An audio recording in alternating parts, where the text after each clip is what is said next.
ఈ కళ్యాణం అనేది ఏదైతే ఉందో అండి, అనగాదేవితో కళ్యాణం, ఇవన్నీ ఎలాగొచ్చినాయి గురుగారు? ఇప్పుడు దత్తాత్రేయులు వారికి అనగాదేవికి ఇట్లా చాలా పెద్ద పొరపాటు వాళ్ళు చేసేది. వచ్చి కొంతమంది అనగా కళ్యాణం చేస్తున్నారు. నన్ను అడిగారు, ఏమంటే దత్తుడికి అనగా కళ్యాణం చేసుకుంటారట, వాళ్ళ పవర్లు ఏమైనా తెలుసా గోత్రాలని అడిగారు. బుర్రందా లేదా మీకు? దత్తుడి కళ్యాణం ఏమిటి? అసలు స్త్రీశక్తి విడిగా ఉంటే కదా, ఆయన యొక్క స్త్రీతత్వమే అనగా. ఆవిడ పేరేం పేరు? మధుమతి ఆవిడ పేరు. అనగా అంటే అఘములు లేనిది. అఘం అంటే పాపం, అనగా అంటే పాపం లేనిది. ఆవిడ పాపం లేటి అంటే ఎవరైతే దత్తుడిని నమ్ముకుంటారో వాళ్ళని పాప మార్గంలో వెళ్ళకుండా కాపాడే శక్తి ఎవరైతే అంటే అనగా స్త్రీశక్తి. ఈయన దత్తుడు. ఎప్పుడైతే నువ్వు పాప మార్గంలో దత్తుని నమ్ముకున్నావో నీకు దత్తం అయిపోతాడు. ఇక్కడ కళ్యాణం ఏంటి? ఇది రుక్మిణి కళ్యాణమా, సీతా కళ్యాణం? అది తనకు జరిగింది. స్త్రీశక్తి సపరేట్గా జన్మించింది అమ్మవారు కాబట్టి వివాహం చేసుకున్నారు. గౌరీ కళ్యాణం కూడా అంతే కదా, అమ్మవారు సతీదేవిగా వివాహం చేసుకుంది. ఆవిడ జయచాన్ చేత మళ్ళీ పార్వతీదేవిగా జన్మించింది. ఆయన కోరుకుంది, అనేక పరీక్షలు పెట్టాడు, ఆఖరి పెళ్లి చేసుకున్నాడు. కానీ ఇక్కడ జరగలేదే. అనసూయమాత అడుగుతుంది, నాయన వివాహం చేస్తానంటే ఎవరిని, నాకు వివాహం ఏంటమ్మా నువ్వు? నాకు మోక్షలక్ష్మి నాతోటే ఉంటుంది, నాకు వివాహం ఏమిటి? ఇంకా నేను మోక్షతత్తుడిని, నాకు వివాహం ఏంటి? ఇంకా శ్రీశక్తి రెండు కలిసి నాలోనే ఉన్నాయి కదా, ఇంకా ప్రత్యేకంగా ఎక్కడ తీసుకొస్తావు నువ్వు అని అడుగుతాడు.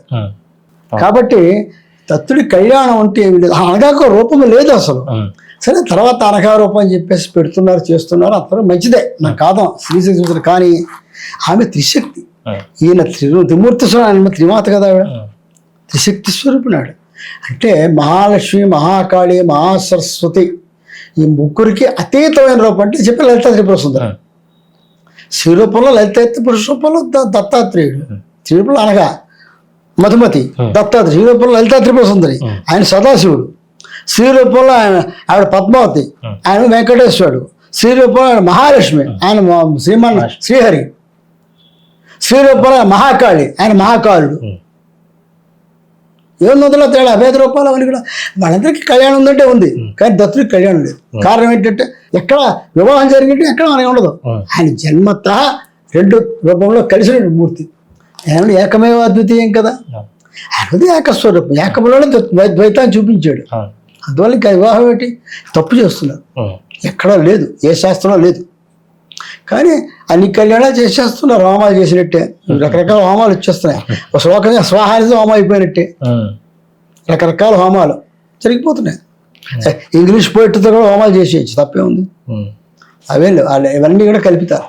ఎక్కడ శాస్త్రబద్ధ ప్రమాణాలు లేవిటి.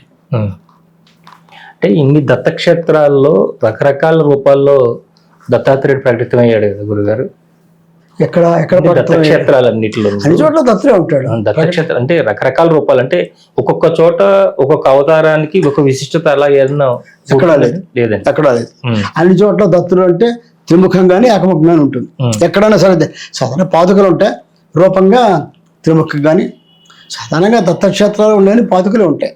అంటే ఇప్పుడు రామావతారం ఉంటే దానికి కోసం రామావతారం, కృష్ణావతారం దానికోసం వచ్చింది. అట్లా ఇన్ని రకాల అవతారాలు తీసుకున్నటువంటి దత్తాత్రేయుడు ఆ ప్రతి అవతారానికి ఏదైనా ఒక నిర్దిష్టమైన కారణం ఉందా? ఎన్ని రకాలు చేశాడు ఆయన?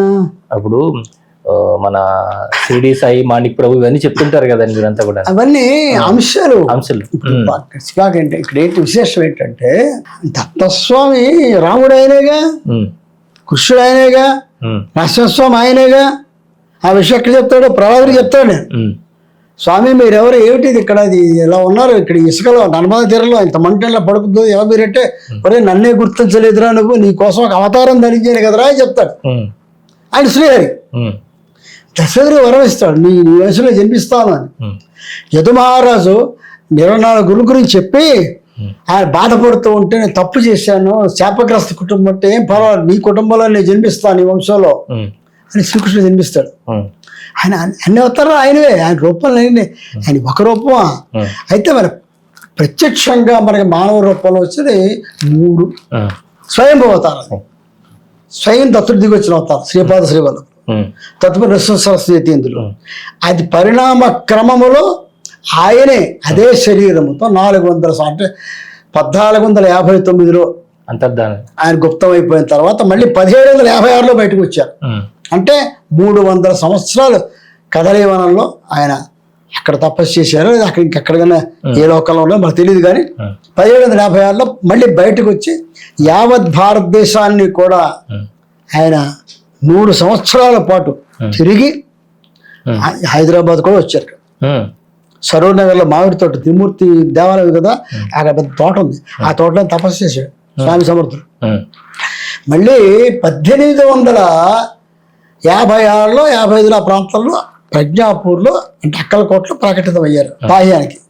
75 వరకు అక్కడ ఉన్నారు, 20 సంవత్సరాలు కూడా అక్కడ ఉన్నారు. ఈ 3 స్వయంభూ అవతారం, మిగిలిన అంశాలే, అన్ని అంశ అవతారాలు. ఇంకెక్కడ ఎవరు స్వయంభూ రూపం ఎక్కడా లేదు. ఈ మూడే అంటే యాక్చువల్ రెండు మూడు అయింది. అయితే ఇందులో మీకు రాముడు కృష్ణుడు అన్నట్టుగా ఇక్కడ కూడా అనేక లీలలు ఉన్నాయి, అనేక ఉపదేశాలు ఉన్నాయి, అన్ని చేశారు కదా. చేయకపోవడం ఉంటే ఏమీ లేదే. ఇక్కడ 3 అవతారాలు ప్రాచుర్యం ఎందుకు లేదు అంటే మనకి తక్కువ. మహారాష్ట్ర, కొంత కన్నడ, మహారాష్ట్ర అంతా 2 సాంప్రదాయాలు, పాండురంగుడు దత్తుడు, వీళ్ళిద్దరే.